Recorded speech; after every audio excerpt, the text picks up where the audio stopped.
Nové pravidlá parkovania pre sídlisko Brezovec začnú platiť už od 1. júla, no od pondelka 10. júna môžete prostredníctvom stránky permits.parkdots.com požiadať o pridelenie elektronickej rezidentskej, návštevníckej či abonentskej karty. Online registrácia je rýchla a jednoduchá. Pre tých, ktorí by potrebovali pomoc, sme pripravili videonávod, ako si elektronickú parkovaciu kartu vybaviť. Keď sa rezident dostane na túto stránku, vyberie si mesto Dolný Kubín. Po odkliknutí sa dostane na stránku prihlásenia, kde ho systém vyzve na zadanie e-mailu a hesla, pod ktorým sa budete stále prihlasovať do svojho profilu.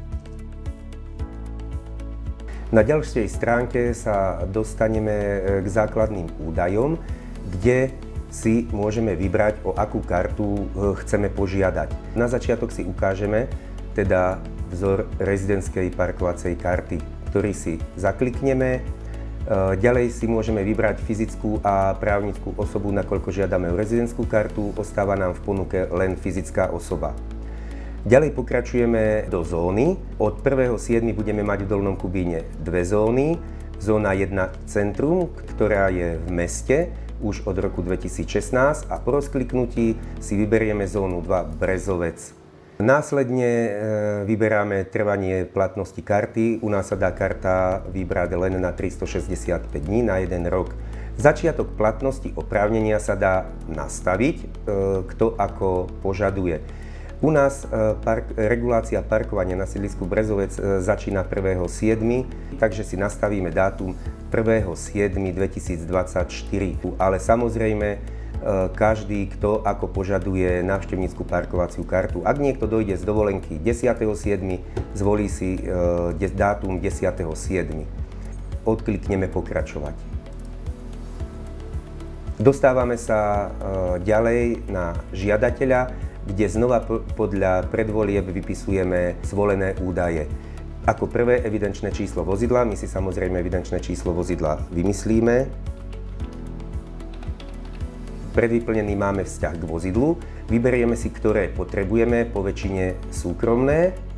Ďalej máme vzťah k nehnuteľnosti, trvalý pobyt. Trvalý pobyt je pre nás, pre Dolný Kubín, od 1.7.2024 záväzný, čiže zvolíme si trvalý pobyt, telefónne číslo, ktoré je voliteľné, ale pre komunikáciu, prípadne keď niečo bude potrebovať administrátor mesto Dolný Kubín opýtať, vysvetliť, tak je vhodné telefónne číslo uviesť. Musíme potvrdiť, že sme sa oboznámili so všeobecnými obchodnými podmienkami a potvrdiť vyhlásenie, že všetky údaje sú správne. Vtedy sa nám aktivuje tlačidlo pokračovať a chceme pokračovať, tak po kliknutí naň sa dostaneme do časti prílohy. Systém nás vyzve na priloženie občianskeho preukazu prednej a zadnej strany a osvedčenia o vozidle veľkého technického preukazu taktiež prednej a zadnej strany. Keby sme si zvolili firemné vozidlo, ktoré používame na súkromné účely, vyzval by nás systém ešte na vloženie čestného prehlásenia. Odfotený alebo oskenovaný občiansky preukaz z jednej z druhej strany potiahnutím vtiahneme do kolónky. Nás systém zasa vyzve na potvrdenie, či je to občiansky preukaz alebo osvedčenie o vozidle. Zaklikneme stranu občianskeho preukazu a uložíme. Pokračujeme zadnou stranou a zasa sa nás systém pýta, potvrdíme, že je to zadná strana, dáme uložiť a občiansky preukaz máme vložený do systému. Pokračujeme osvedčením o vozidle. Potvrdíme, že je to veľký technický preukaz, predná strana a dáme uložiť. A už nám ostáva len zadná strana veľkého technického preukazu. Potvrdíme a uložíme. A tým pádom sa nám znova aktivovalo tlačidlo dokončiť. Môžeme pokračovať ďalej a našu žiadosť dokončiť. Dostaneme sa na dokončenie, kde si môžeme skontrolovať na pravej časti strany naše vložené údaje. Ak je všetko správne, ideme na prehľad našich oprávnení.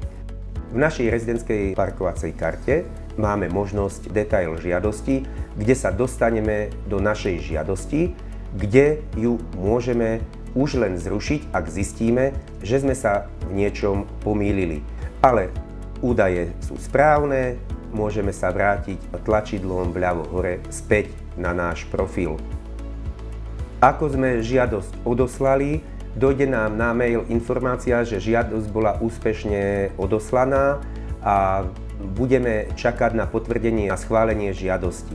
Ako náhle bude naša žiadosť schválená, dojde nám na mailovú adresu potvrdenie, že naša žiadosť bola schválená a následne výzva na úhradu s údajmi na zaplatenie našej rezidentskej parkovacej karty. Po zaplatení bankomatovou kartou je naša rezidentská parkovacia karta aktivovaná okamžite a dojde nám na mailovú adresu potvrdenie, že parkovacia karta je schválená a môžeme začať parkovať s touto našou rezidentskou parkovacou kartou. Ako náhle sa dostaneme mesiac k expirácii parkovacej karty, systém nám pošle upozorňujúci mail, že blíži sa koniec platnosti parkovacej karty. Máme zaslanú na schválenie našu rezidentskú parkovaciu kartu, ale samozrejme chceme aj návštevnícke parkovacie hodiny pre našich príbuzných, aby mohli bez problémov po 16. hodine zaparkovať na rezidentských parkovacích miestach. Zaklikneme si žiadosti a karty a na vrchu máme banner Nová žiadosť o kartu. Zaklikneme a dostaneme sa znova na stránku Dolného Kubína, kde si vyhľadáme logo nášho mesta, Dolný Kubín, a pokračujeme podobným spôsobom žiadosťou návštevnícku parkovaciu kartu, ako sme žiadali o rezidentskú parkovaciu kartu. Ak požadujeme začiatok zhodný so začiatkom regulácie parkovania, zvolíme si 1. júl, aktivuje sa nám tlačidlo pokračovať, čím sa presunieme na vyplnenie údajov žiadateľa. V návštevníckej parkovacej karte si môžeme podľa veku požiadať o návštevnícke hodiny nad limit bežný 240 hodín, o zvýšený pre dôchodcu zakliknutím okienka Som dôchodca alebo osoba ťažko zdravotne postihnutá. Aby sa nám aktivovalo tlačidlo pokračovať, takisto musíme odsúhlasiť, že sme sa oboznámili so všeobecnými obchodnými podmienkami spoločnosti Paradox a vyhlásiť, že naše údaje sú správne. Aktivuje sa nám tlačidlo pokračovať, cezeň pokračujeme ďalej na prílohy. Systém nás vyzve na priloženie občianskeho preukazu, takže si ho znova len doložíme. Ak nemáme motorové vozidlo, nemusíme vôbec registrovať rezidentskú parkovaciu kartu, môžeme jednoducho požiadať len o návštevnícku parkovaciu kartu. Samozrejme, na bytovú jednotku môžeme požiadať o jednu návštevnícku parkovaciu kartu. Po dokončení môžeme sa podívať na prehľade oprávnení, či sa nám návštevnícka parkovacia karta správne zobrazuje. Áno, zobrazuje sa nám, následne nám došlo potvrdenie na mail, že sme zaslali na schválenie žiadosť o návštevnícku parkovaciu kartu. Budeme môcť prideľovať návštevnícke parkovacie hodiny pre našich známych, kohokoľvek, kto nás dojde navštíviť, a súbežne alebo naraz môžeme kľudne prideliť návštevnícke hodiny aj 2 motorovým vozidlám alebo 3 motorovým vozidlám.